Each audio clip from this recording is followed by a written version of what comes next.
student, welcome back to my YouTube channel Chemistry with Richa. Recently we are discussing unit chemical kinetics and it is a unit of class 12. Chemical kinetics का आज हम part second discuss कर रहे हैं. Firstly मैं आपको बता दूं what is the chemical kinetics. एक छोटा सा हम रिवर्स ले लेते हैं या एक आप छोटा सा रिवीजन ले लेते हैं कि केमिकल काइनेटिक्स में क्या होता है. मान लीजिए आपके कोई भी रिएक्टेंट्स हैं जो ए और बी हैं और वो प्रोडक्ट फॉर्म कर रहे हैं सी एंड डी.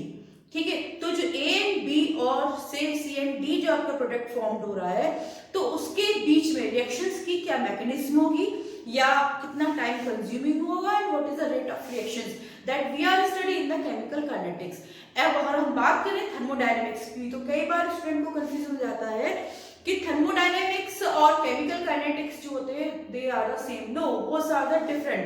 थर्मोडायनेमिक्स में हम स्टडी करते हैं कि आपके रिएक्टेंट्स और प्रोडक्ट्स के बीच में जो एक इक्विलिब्रियम मींस यानी जो एक बीच की स्टेट फॉर्म हो रही होती है that is the called equilibrium. तो इक्विलिब्रियम जो एस्टैब्लिश हो रहा होता है that we are study in the thermodynamics. अब चाहे वो इक्विलिब्रियम उनके कंसंट्रेशन को लेके हो जाए या इक्विलिब्रियम का जो एस्टैब्लिशमेंट है उनके वॉल्यूम को लेके हो जाए या इक्विलिब्रियम का जो एस्टैब्लिशमेंट है रिएक्टेंट और प्रोडक्ट के बीच में उनके बीच के प्रेशर्स को लेके हो जाए तो that is we are study in the thermodynamics. तो अगर आप देखेंगे प्लेलिस्ट में जाके तो थर्मोडायनेमिक्स के भी फुल वीडियो लेक्चर्स पड़े हुए हैं. तो अब हम आज देखेंगे the problem based on chemical kinetics. कुछ जैसे मैंने बताया केमिकल काइनेटिक्स प्रीवियस वीडियो में जो बताए थे उसी पे बेस आज मैं कुछ प्रॉब्लम्स आपके साथ ये न्यूमेरिकल जो प्रॉब्लम होते हैं वो शेयर करूंगी. The first problem is for the assumed reactions x2 + 2y2 and 2xy2. ये एक आपकी रिएक्शंस है और ये इसके कोएफिशिएंट्स हैं, स्टोइकियोमेट्रिक कोएफिशिएंट है. स्टोइकियोमेट्रिक कोएफिशिएंट क्या होते हैं स्टूडेंट? जो आपकी मेजरेबल क्वांटिटी होती है रिएक्टेंट या प्रोडक्ट्स की जो उसको हम क्वालिटेटिव मतलब मेजर कर सकते हैं that is called stoichiometric coefficient. तो product given is 2xy2. Write the average rate of reactions in terms of disappearance of the y2. अब आप इस क्वेश्चन में देखेंगे सिर्फ इसमें जो एवरेज रेट ऑफ रिएक्शंस मांगा है. तो नॉर्मली जो एवरेज रेट ऑफ रिएक्शंस मांगते हैं तो उसमें पहले तो डेल्टा है ना, एक दो चीजें होती हैं कि जैसे मैंने लास्ट वीडियो बताया था एक हम लेते हैं डेल्टा यानी जो भी चेंज आ रहा है. ठीक है, लेकिन जब ये आपकी क्वांटिटी बहुत छोटी होती है या आपकी डिफरेंस बहुत लेस होता है तो हम इसमें डेल्टा की जगह डी का यूज करते हैं. ठीक है, लेकिन आप इसके लिए प्रीवियस जो वीडियो है फर्स्ट लेक्चर जो है केमिकल काइनेटिक्स का आप देखिए सारे टॉपिक आपके क्लियर हो जाएंगे. तो आप इसमें टर्म्स अगर हम देखें तो आपकी नॉर्मल रिएक्शन जो है x2 + 2y2 और 2xy2 ये आपका प्रोडक्ट फॉर्म हो रहा है और ये जो है आपका रिएक्टेंट है. ओके स्टूडेंट, अब अगर हम देखें तो क्वेश्चंस के अकॉर्डिंग कह रहा है rate of reactions, average rate of reactions पूछ रहा है in the term of disappearance of the y2. सिर्फ जो y2 रिएक्टेंट है उसके डिसअपीयरेंस में जो भी आपका rate of average rate of change आ रहा है उसको हम देखेंगे. तो अब हम सिर्फ इसके एवरेज में निकालेंगे. ठीक है, तो एवरेज रेट ऑफ रिएक्शन बहुत ही सिंपल है in term of disappearing y2. Even small में लिख दिया, डिसअपीयरिंग का बाद में लगा सकते हैं या डिसअपीयर में यहां पे लिख देते हैं. ठीक है, तो अगर हम चेंज देखेंगे तो कितना आ जाता है डेल्टा y2 जो भी इसके प्रोडक्ट में चेंज आएगा और टाइम में चेंज होगा उसके लिए हम नीचे लगा देंगे डेल्टा t. अब जो कोएफिशिएंट्स होता है इसको हम लगा देंगे 1/2. जो भी कोएफिशिएंट होता है उसको हम डिवाइड के फॉर्म में लिखते हैं 1/2.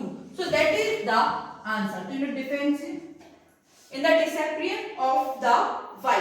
और अगर मैं x का मान थी, ठीक है, तो x में तो कोई आपका कोएफिशिएंट्स है नहीं. मैं आपको एक सपोज इसी प्रॉब्लम में दूसरा बता के दिखा रही हूँ कि अगर s का डिसअपीयरेंस मांगते तो s का अगर हम मांगते तो x का हो जाता है आपका डेल्टा x2 डेल्टा t. तो ये एवरेज डेल्टा t. तो ये जो हो जाता है ये x का जो रेट ऑफ रिएक्शन हो जाता है डिसअपीयर के एवरेज का. और अगर मैं xy2 का एवरेज रेट ऑफ रिएक्शन मांगती सेपरेटली तो इसका हो जाता है आपका डेल्टा xy2 डेल्टा t. और सो जो आपका कोएफिशिएंट है उसको 1/2. आई होप सो आपको प्रॉब्लम समझ में आ गई होगी। चलिए अब हम नेक्स्ट प्रॉब्लम की तरफ चलते हैं। नेक्स्ट प्रॉब्लम में हम देखेंगे कि आपका इंस्टेंटेनियस रेट ऑफ रिएक्शन या एवरेज रेट ऑफ रिएक्शन हम दोनों को किस तरह से निकालते हैं। जैसे मैंने प्रीवियस वाली जो आपकी वीडियो प्रीवियस वाली जो प्रॉब्लम थी उसमें मैंने बताया कि हम एवरेज रेट ऑफ रिएक्शन किस तरह से निकालते हैं। स्टूडेंट प्रीवियस वीडियो मैंने बिल्कुल अच्छे से डिस्कस किया हुआ है कि आपकी इंस्टेंटेनियस रेट ऑफ रिएक्शंस क्या होती है या एवरेज रेट ऑफ रिएक्शंस क्या होती है। तो आप इसी वीडियो के डिस्क्रिप्शन बॉक्स में जाके उस वीडियो की लिंक में देख सकते हैं और वीडियो के ऊपर एक इधर आई आइकन होगा, वहां पे जितनी भी 12th के अभी तक मैंने यूनिट कवर करे हुए हैं, unit solutions first second 2 unit मैंने फुल तरह से कवर किए हुए हैं, फुल वीडियो लेक्चर्स हैं और आप वहां से जाके देख सकते हैं। और क्योंकि अब पीजीटी का भी आपकी वैकेंसी आ रही है तो जो पीजीटी के स्टूडेंट हैं और जो केमिस्ट्री की प्रिपरेशन करना चाहते हैं वो भी इससे हेल्प ले सकते हैं। एंड प्लीज सारे स्टूडेंट को एक आप रिक्वेस्ट कह लीजिए या आप प्लीज चैनल को सब्सक्राइब कीजिए, जिससे मुझे भी बहुत अच्छा खासा मोटिवेशन मिलता है और एक अच्छा सा लगता है। बस आप प्लीज सब्सक्राइब कीजिए चैनल को। चलिए हम नेक्स्ट प्रॉब्लम देखते हैं कि express the average and instantaneous rate of the reactions in the term of concentration of reactant and products involved in them. अब इस रिएक्शंस में हम देखेंगे कि आपको एवरेज रेट ऑफ रिएक्शंस और जो आपके इंस्टेंटेनियस रेट ऑफ रिएक्शंस निकालना है वो किसकी फॉर्म में, आपके जो भी प्रोडक्ट्स बने हुए हैं रिएक्शंस के अंदर या फिर जो भी आपके रिएक्टेंट है रिएक्शंस के अंदर उसके फॉर्म में। अब अगर मैं देखूं आपकी रिएक्शंस है 4NH3 5O2 equal to 4NO plus 6H2O, that is the reaction. अब अगर हम एवरेज निकालें तो एवरेज में पहले अगर मैं अमोनिया को लेती हूं तो NH3, तो यहाँ पे हम डेल्टा का यूज करेंगे और जो टाइम में चेंज आया है उसको डेल्टा टी और इसमें स्टेबिलिटी कोएफिशिएंट है आपका 4, तो हम इसको लिख देंगे 1/4। ठीक है। अब अगर मैं O का देखूंगी तो O2 delta O2 upon delta T coefficient है इसका स्टेबिलिटी 5, तो इसको हम लिख देंगे 1/5। बिल्कुल सिंपल। इसी तरह से जो है इक्वल का निशान लगा के हम NO का लिख देंगे NO delta NO upon delta T and upon 1/4। Okay.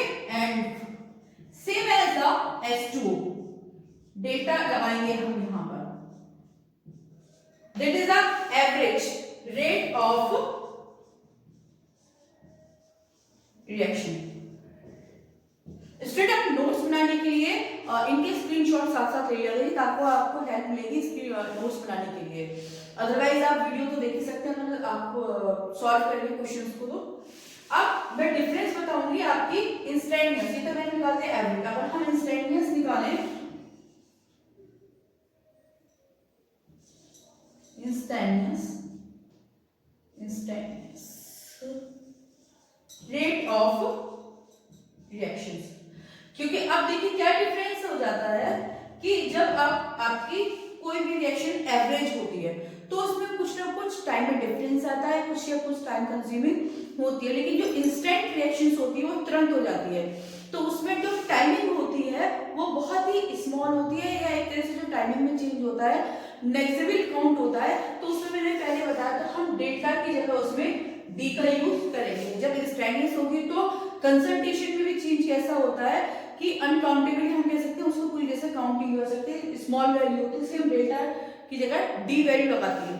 Same ऐसे रहेगा, बस आप यहाँ पे 1/4 यहाँ पे D NH4 upon D T, तो एवरेज और इसमें यहाँ पे डेल्टा लगाएंगे, यहाँ पे हम यूज करेंगे स्मॉल डी का 1/5 डेल्टा O2 अपॉन आपका सॉरी यहाँ पे D upon D T and same as the products के लिए 1/4 D N O upon D T, और लास्ट का जो आपका प्रोडक्ट बचा है 1/6 है, स्टूडेंट यहाँ 6 कर लीजिए, 1/6 H2O एंड डी टी, यहाँ पे मैंने 6 कर दिया, पहले 4 लिखा हुआ था, आप चेक कर लीजिए। तो उसी के अकॉर्डिंग हम इसको चेंज कर लेंगे। ओके स्टूडेंट, आप स्क्रीनशॉट ले लीजिए। चलिए अब हम डिस्कस करते हैं next problem. Now we are discussing last problem of this session of this class. Let's take a look. The change of concentration of D at a particular moment in the reaction A plus 2B equal to 3C plus 2D was found to be 0.4 mole per liter per second. Calculate the rate of reactions, rate of disappearance of A and B and the rate of appearance C at the given moment. तो इसमें A और B का जो आपको जैसे मान लीजिए A और B आपके दोनों रिएक्टेंट है तो ये डिसअपियर होंगे और अपीयरेंस कौन है C, तो इसका आपको at the time appearance rate निकालना है और A और B का डिसअपियरेंस रेट निकालना है। तो एवरेज रेट ऑफ रिएक्शंस या इंस्टेंटेनियस रेट ऑफ रिएक्शंस जो था प्रीवियस वाली कमांड में मैंने बता दिया था, मैंने इसलिए नोट डाउन नहीं करा है, मैं फटाफट से आपको बता देती हूँ। देखिए गिवन जो रेट है आपका dt अपॉन ये dt जो आपका इंस्टेंटेनियस रेट ऑफ चेंज आ रहा है वो गिवन है इक्वेशंस के हिसाब से 0.4 मोल पर लीटर पर सेकंड।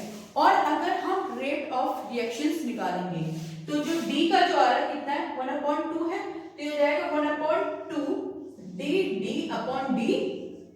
तो यहाँ पे इसकी वैल्यू जो दी है आपकी ये दी है 0.4 मोल, तो 1/2 मल्टीप्लाई 0.4, तो यहाँ से मिनिमाइज हो जाएगा तो इक्वल आंसर आ जाएगा 0.2 मोल पर लीटर और पर सेकंड। यहाँ से मुझे दूसरा निकालना है 90। ओके, फिर हम देखेंगे रेट ऑफ डिसअपियरेंस ऑफ ए का डिसअपियरेंस का रेट किसके बराबर होगा। अब हम ए का देखते हैं तो आपका डी ए, यहाँ से अगर हम डिसअपियरेंस ए का देखेंगे तो D A upon D T upon D upon D T 1/2 आ रहा है, तो यहाँ पे भी अगर हम निकालेंगे तो क्योंकि ए का कोई कोएफिशिएंट नहीं है तो 1/2 0.4 इक्वल टू इसका भी सेम आंसर आ जाएगा 0.2 मोल पर लीटर एंड पर सेकंड। ठीक है, तो स्टूडेंट ये तो इसका आ जाएगा। अब हम B का अगर डिसअपियरेंस रेट देखेंगे तो B के कितने मोल है 1/2, तो अगर हम देखेंगे तो D अपॉन dt, तो यहाँ से मल्टीप्लाई हो जाएगा आपका 1/2 का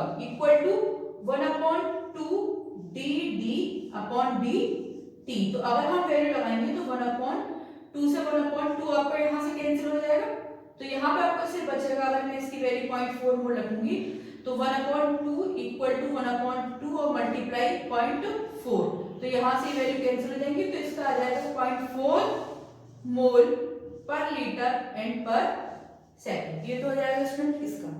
अब हम देखते हैं rate of appearance DC upon C का जो अपीयरेंस का रेट होगा, तो ये भी किसके बराबर होगा, ये डीसी अपॉन डीटी है ना। डीसी अपॉन डीटी किसके बराबर होगा, देखिए 1/2 मोल तो डी के है लेकिन 3 मोल सी के साथ में कंबाइंड हो रहा है, तो इसको हम 3/2 dd अपॉन dt इस वैल्यू में लिखेंगे। यहाँ से जो मैंने निकाली वैल्यू 3/2, इसकी वैल्यू हमने निकाली थी मल्टीप्लाई 0.4, तो यहाँ से जब हम मल्टीप्लाई करेंगे तो इसकी वैल्यू जाएगी 0.6 मोल पर लीटर एंड पर सेकंड। आप स्क्रीनशॉट ले लीजिए स्टूडेंट।